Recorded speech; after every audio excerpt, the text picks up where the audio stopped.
Anda bisa menjadi kaya hanya dalam waktu 7 hari. Memang terdengar mustahil, tetapi kenyataannya ilmu untuk mencapai kekayaan tidak bergantung pada lamanya waktu, ijazah pendidikan, atau keberuntungan. Hal itu sepenuhnya bergantung pada bagaimana Anda mengatur cara berpikir. Sejak kecil, kita diajarkan bahwa untuk memperoleh uang seseorang harus bekerja keras, mengumpulkan gelar, atau bahkan berkorban tanpa henti. Namun, bagaimana jika saya katakan bahwa uang sebenarnya tidak datang dari tenaga fisik, melainkan dari getaran pikiran yang terus Anda pelihara? Pikirkanlah, bukankah aneh jika ada orang yang bekerja selama 12 jam setiap hari, namun tetap terlilit utang, sedangkan yang lain seolah menarik kekayaan tanpa usaha yang berarti?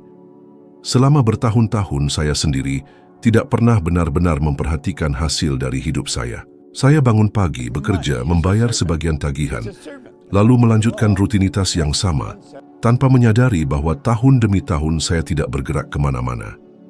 Apakah Anda pernah memperhatikan bahwa kebanyakan orang melakukan hal yang sama? Mereka hidup seakan tidak ada pilihan lain, menerima apa adanya, tanpa pernah berhenti dan bertanya, sesungguhnya apa yang saya dapatkan dari cara berpikir dan bertindak saya hari ini? Saya baru mulai menyadarinya ketika melihat bahwa hampir semua orang di sekitar saya juga berada pada kondisi yang sama. Tidak nyaman memang mengakuinya, tetapi kita sering kali menjadi cerminan dari orang-orang yang paling sering bersama kita. Coba tanyakan pada diri sendiri, berapa penghasilan sahabat terdekat Anda? Seperti apa hasil yang mereka capai dalam hidup? Kenyataannya, tanpa kita sadari, kita pun cenderung menuju arah yang sama dengan mereka. Saya menjalani hidup seperti itu, menganggap wajar berpenghasilan kecil dan terus menumpuk utang. Pada suatu masa, penghasilan tertinggi saya hanyalah sekitar 60 juta rupiah setahun, sementara utang saya mencapai 90 juta rupiah. Rasanya seperti terjebak dalam lubang tanpa jalan keluar. Semakin keras saya bekerja, semakin dalam saya tenggelam.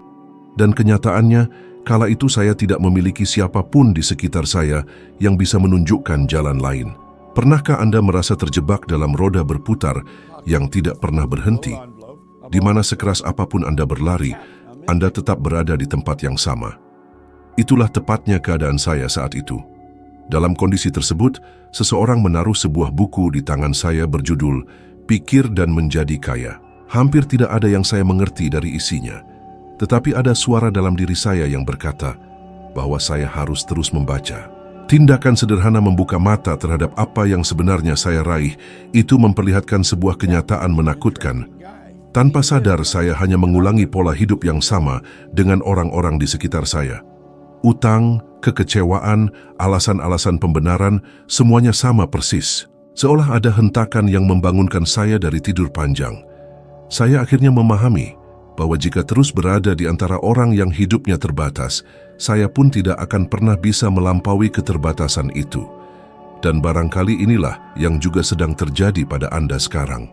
Anda mungkin bermimpi tentang kehidupan yang lebih baik, tetapi tetap saja berada di lingkungan orang-orang yang menganggap wajar berpenghasilan kecil, yang terbiasa hidup dengan utang, yang bekerja hanya untuk membayar tagihan. Pertanyaannya, bagaimana Anda bisa mengharapkan hasil luar biasa jika seluruh lingkungan Anda dipenuhi dengan mentalitas biasa-biasa saja? Ketika Anda mulai menatap hasil hidup Anda sendiri, mustahil lagi untuk berbohong pada diri. Anda hanya punya dua pilihan, menerima hidup rata-rata atau berani mengambil keputusan mencari panutan baru. Bukan berarti Anda menolak orang yang Anda cintai, melainkan memilih dengan sadar siapa yang akan membentuk pandangan Anda tentang masa depan. Itulah langkah pertama dari perubahan saya. Saya harus jujur pada diri sendiri bahwa hasil hidup saya buruk dan saya tidak bahagia dengan itu. Rasanya menyakitkan karena tidak ada yang suka menatap kenyataan secara langsung. Tetapi justru di titik inilah perubahan bermula. Saat Anda menanyakan dengan jujur pada diri sendiri, apakah ini batas tertinggi yang bisa saya capai? Saya pernah menanyakan itu dan jawabannya mengguncang hati saya. Saya tahu saya memiliki potensi yang jauh lebih besar, hanya saja saya belum berani mengakuinya. Saat itu saya diliputi campuran rasa kecewa dan harapan. Kecewa karena menyadari begitu banyak waktu terbuang, tetapi juga penuh harapan karena akhirnya saya tahu saya bisa memilih jalan yang berbeda. Sejak momen itu, pikiran saya mulai terbuka pada gagasan baru. Saya tidak perlu terus terikat pada pola masa lalu. Hasil hidup saya bukanlah siapa diri saya sebenarnya, melainkan hanya cerminan dari cara berpikir saya selama ini. Itulah pelajaran pertama yang mengubah segalanya. Dan mungkin itulah juga pelajaran yang perlu Anda dengar hari ini. Bila Anda berhenti sejenak dan menatap hasil hidup Anda dengan keberanian, Anda akan menyadari bahwa hasil itu tidaklah abadi. Mereka hanyalah tanda tentang bagaimana pikiran Anda diprogram sampai saat ini. Pertanyaannya adalah, apakah kamu akan menerima untuk menjalani sisa hidupmu seperti ini? Ataukah kamu akan memilih untuk merombak pola yang sudah ada? Ada sebuah data yang begitu membekas dalam diri saya ketika pertama kali mendengarnya.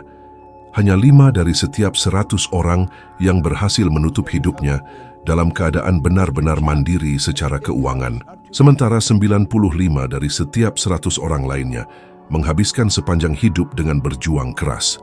Bertahan sekadar untuk membayar tagihan, menumpuk utang, dan akhirnya bergantung pada keluarga, pada pensiun yang sangat kecil, atau bahkan pada bantuan pemerintah. Itulah kenyataan yang pahit. Dan hal yang lebih mengejutkan adalah, jika kamu berbicara dengan siapapun dari kelompok itu, semuanya pernah punya mimpi besar ketika masih muda.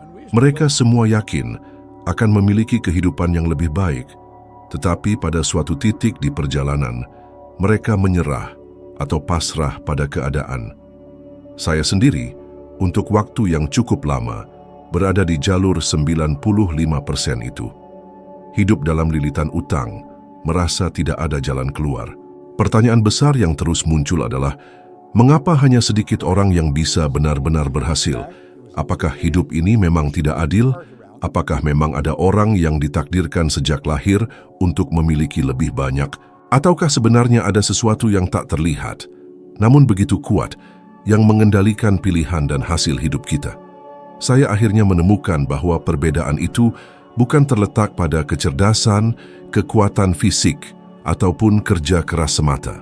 Saya bertemu dengan orang-orang yang sangat cerdas, tetapi mereka sama sekali tidak mampu menata kondisi keuangannya. Salah satu contoh yang sangat jelas adalah Nikola Tesla, seorang jenius yang mengubah dunia dengan penemuannya, tetapi meninggal dalam keadaan miskin dan dilupakan di sebuah kamar hotel. Ia memiliki pengetahuan bakat, bahkan pandangan jauh ke depan, tetapi tidak pernah tahu bagaimana menjadikan ide-idenya sebagai sumber kesejahteraan.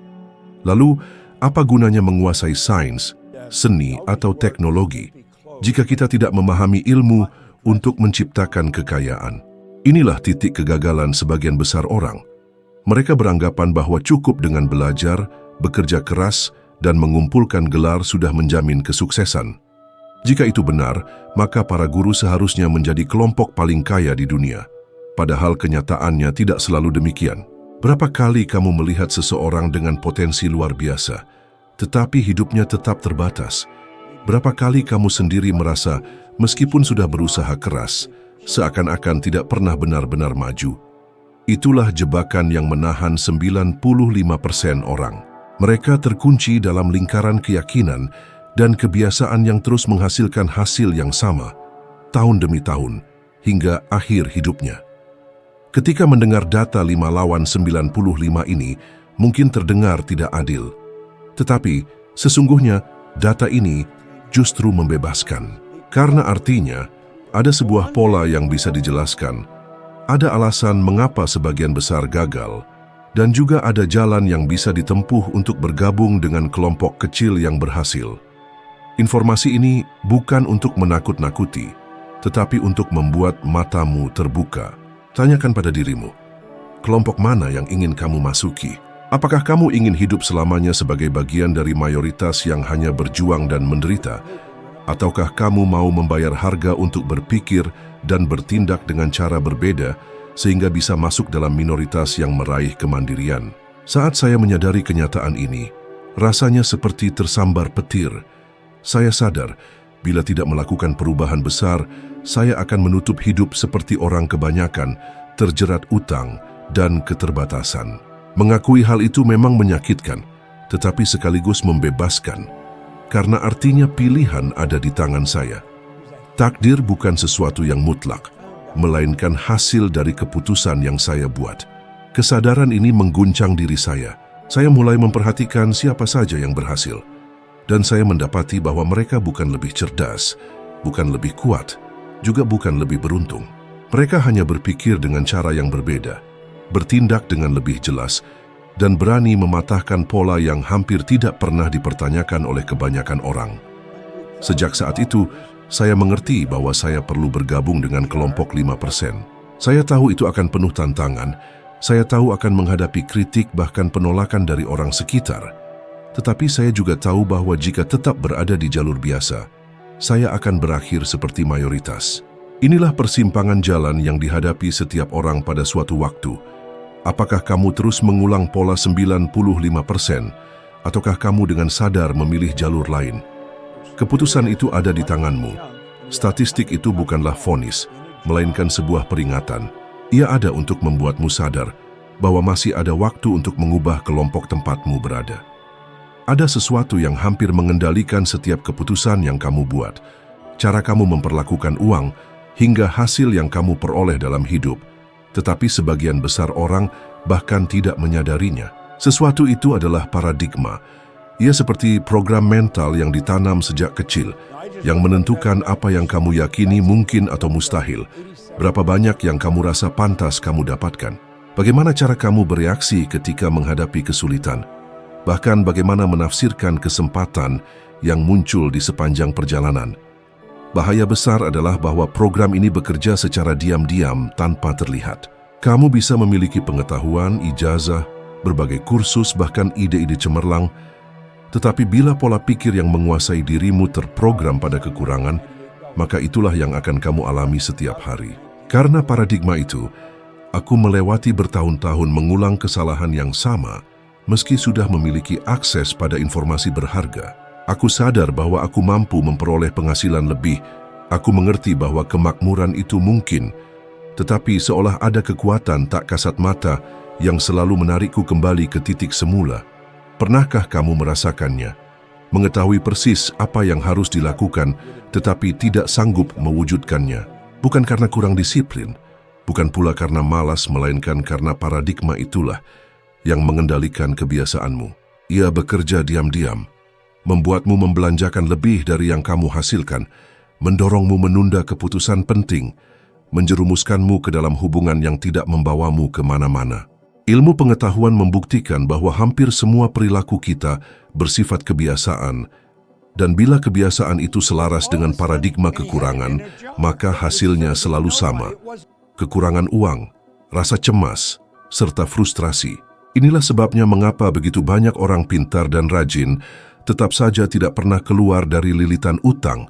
Mereka bukannya tidak kompeten, melainkan terjebak dalam pola mental yang merugikan diri sendiri. Itulah alasan banyak orang mengumpulkan informasi, tetapi tidak melihat hasil nyata. Pikiran sadar menyerap pengetahuan, namun pikiran bawah sadar yang dikendalikan paradigma itulah yang memutuskan bagaimana kamu bertindak. Aku sendiri mengalaminya dengan sangat kuat. Ada masa ketika pendapatanku meningkat tajam, tetapi segera merosot kembali, seakan aku sedang menaiki wahana roller coaster tanpa akhir. Naik, turun, tanpa pernah mencapai kestabilan. Itu menimbulkan campuran perasaan kecewa dan tidak berdaya. Sampai akhirnya, aku menyadari bahwa masalahnya bukanlah dunia luar, bukan keadaan ekonomi, bukan pula situasi sekitar. Masalah sesungguhnya ada di dalam diriku, pada program yang tertanam di sana. Aku harus mengubah kodenya, aku harus mengganti paradigma itu.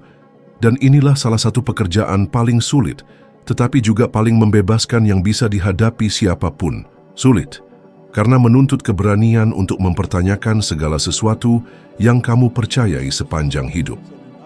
Membebaskan, karena ketika program itu berubah, seluruh hal di sekelilingmu ikut berubah. Seolah kamu akhirnya memegang kendali penuh atas hidupmu sendiri. Sebenarnya kamu pun pernah merasakan hal ini dalam skala kecil. Ingatlah sesuatu yang dulu tampak mustahil, tetapi kini sudah menjadi bagian dari rutinitasmu. Mungkin mengemudi, mungkin menggunakan teknologi tertentu, Mungkin berbicara di depan umum, awalnya kamu tidak percaya bahwa kamu bisa. Tetapi ketika cara berpikirmu berubah dan kamu berlatih cukup lama, hal itu menjadi bagian alami dari dirimu.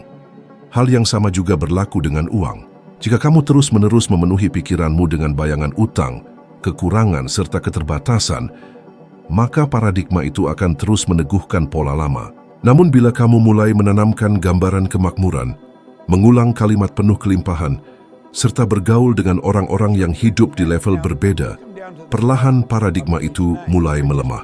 Pikiran bawah sadar tidak membedakan mana yang nyata dan mana yang hanya imajinasi. Ia menerima apapun yang kamu masukkan. Karena itu, dengan membayangkan masa depan penuh kemakmuran, terlibat secara emosional dengan gagasan memperoleh penghasilan lebih besar dan mengulanginya setiap hari, kamu sedang memprogram ulang pola batinmu. Aku sering menantang orang untuk melakukan hal sederhana, namun penuh kekuatan. Selama 7 hari, perhatikan dengan saksama setiap pikiran negatif tentang uang yang muncul, lalu catatlah di selembar kertas. Kalimat seperti, "Aku tidak akan pernah bisa, itu terlalu mahal, uang tidak tumbuh di pohon."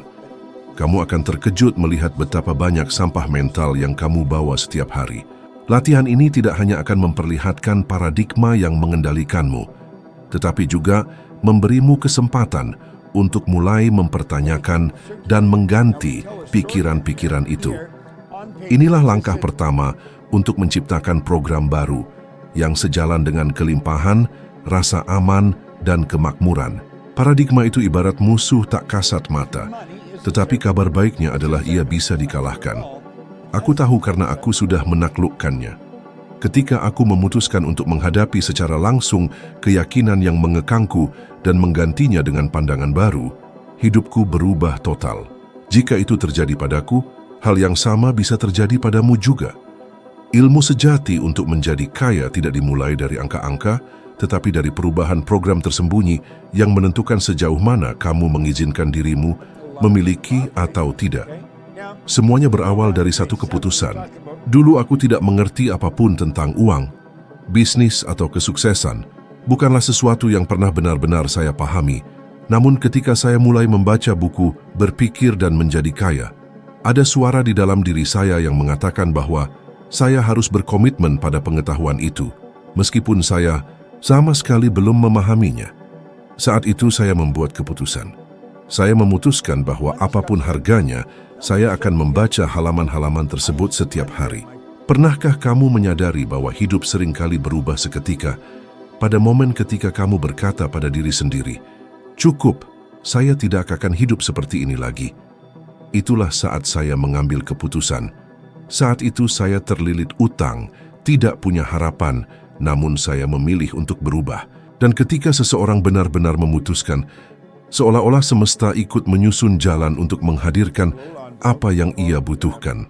Namun keputusan saja tidak cukup.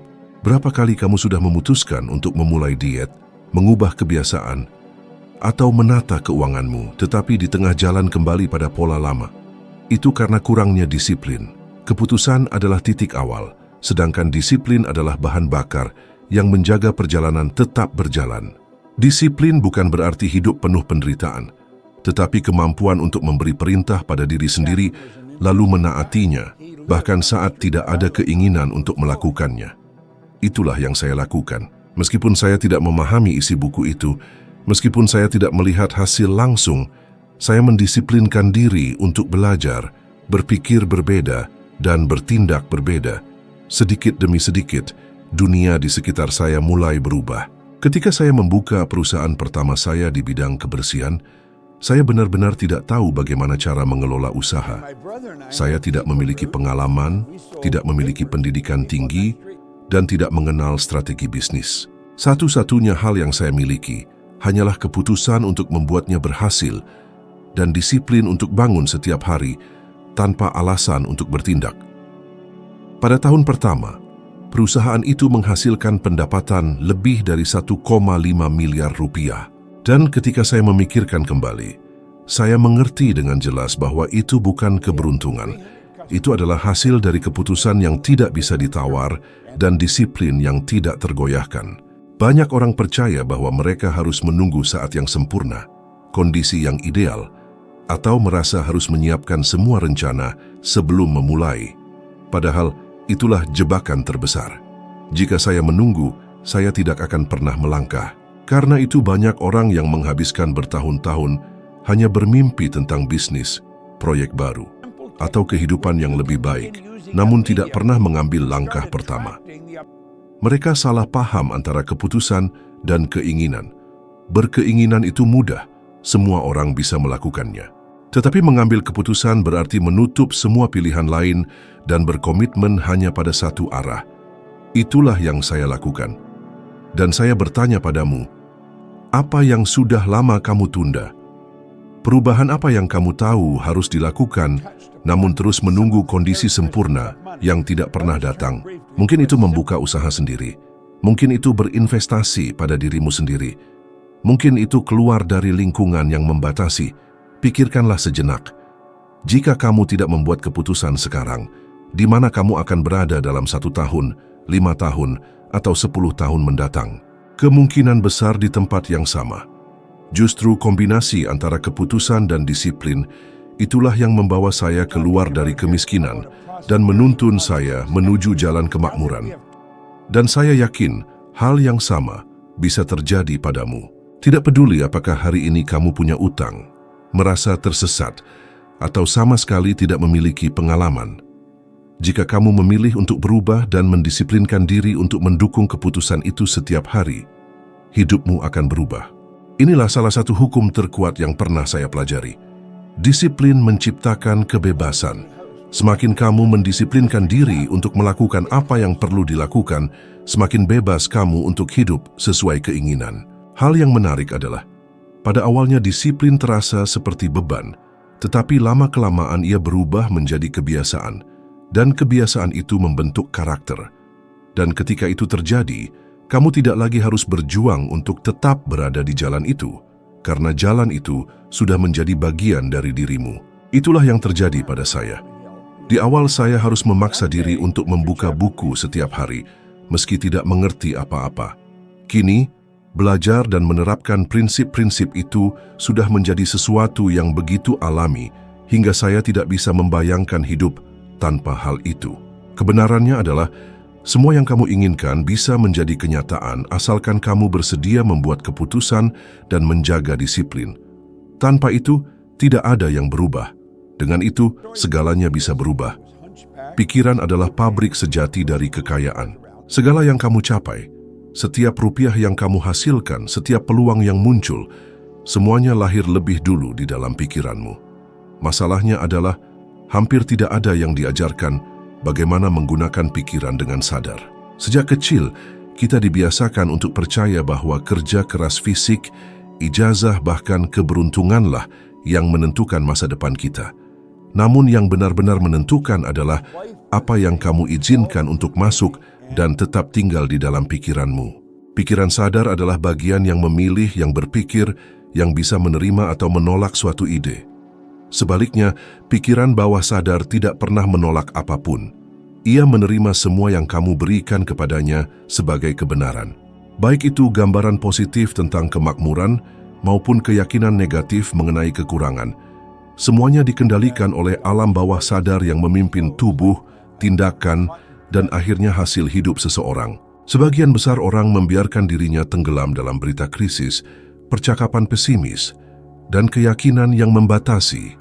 Alam bawah sadar menyerap semua itu, lalu mengubahnya menjadi perilaku otomatis. Kemudian muncullah pertanyaan, mengapa terus saja membelanjakan lebih banyak daripada yang diperoleh? Mengapa hutang selalu datang? Atau mengapa tidak pernah berhasil menabung? Hal itu terjadi karena tanpa sadar, pikiran diprogram setiap hari dengan informasi yang justru memperkuat keadaan yang ingin dihindari. Pernahkah disadari, ketika berbicara dengan seseorang yang terus-menerus mengeluhkan soal uang, tiba-tiba muncul perasaan yang sama, kegelisahan yang sama? Itu karena pikiran bekerja layaknya magnet yang menangkap getaran. Namun, saat menyadari bahwa sebenarnya ada pilihan tentang apa yang boleh masuk ke dalam pikiran sadar, segalanya mulai berubah. Seseorang memiliki kuasa untuk menolak berita buruk, pendapat yang merusak, bahkan bisikan otomatis yang lahir dari dalam dirinya. Pada saat yang sama, ia dapat memilih menanamkan gambaran tentang kelimpahan, kata-kata penuh kemakmuran, dan perasaan percaya diri. Alam bawah sadar, yang tidak bisa membedakan mana nyata dan mana imajinasi, mulai bertindak seolah-olah semua itu sudah benar-benar terjadi. Itulah yang pernah dilakukan oleh Oprah Winfrey.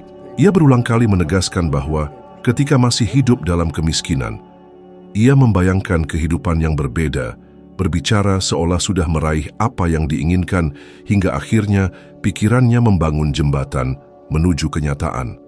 Hal itu bukan kebetulan, melainkan cara alami pikiran bekerja. Saya sendiri mengalaminya. Ketika mulai belajar dengan serius, saya tidak memiliki pendidikan resmi, tidak punya pengalaman, dan keadaan di sekitar tidak mendukung. Tetapi saya memutuskan untuk memberi makan pikiran saya hanya dengan bayangan kehidupan yang saya impikan. Saya membayangkan diri saya bepergian, menolong orang lain, mendirikan usaha dan hidup dalam kelimpahan. Awalnya terasa seperti khayalan, namun seiring waktu, gambaran itu menjadi begitu kuat di alam bawah sadar, hingga saya mulai menarik ide, orang, dan kesempatan yang mengubah mimpi itu menjadi kenyataan. Begitulah perusahaan pertama saya tumbuh, meski saya tidak memiliki pengetahuan bisnis.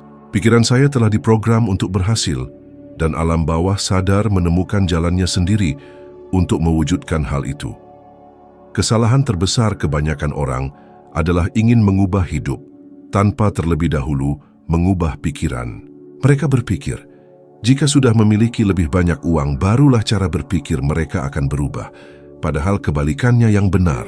Lebih dulu cara berpikir yang berubah, baru kemudian uang hadir.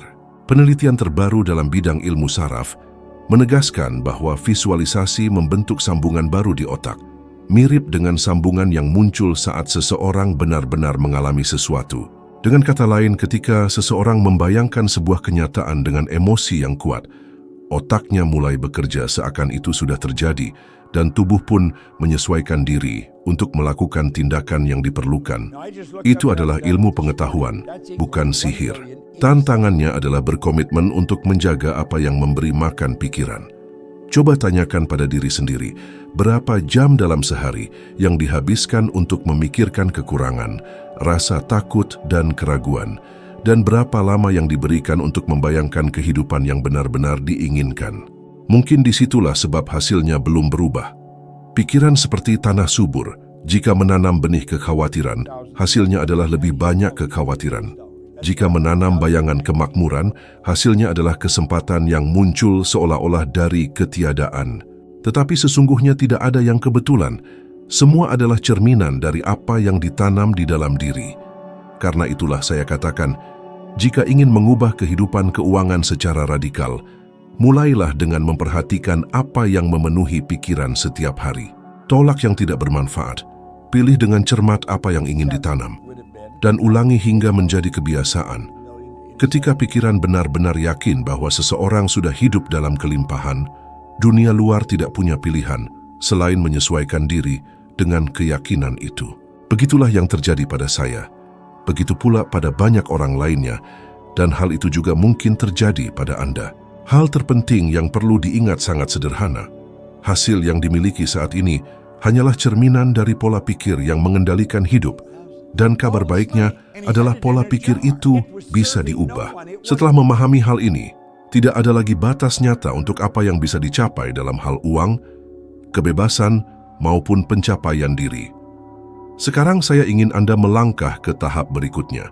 Tayangan yang sedang muncul di layar Anda akan membawa pemahaman ini semakin dalam. Bagaikan menaiki satu anak tangga lagi dalam perjalanan menuju kebijaksanaan. Menjadikan diri sedikit lebih baik, meskipun hanya sebesar 1% dari kondisi Anda sekarang. Terima kasih telah hadir bersama saya hari ini. Saya merasa senang dapat berbagi gagasan ini, dan saya menantikan Anda di tayangan berikutnya.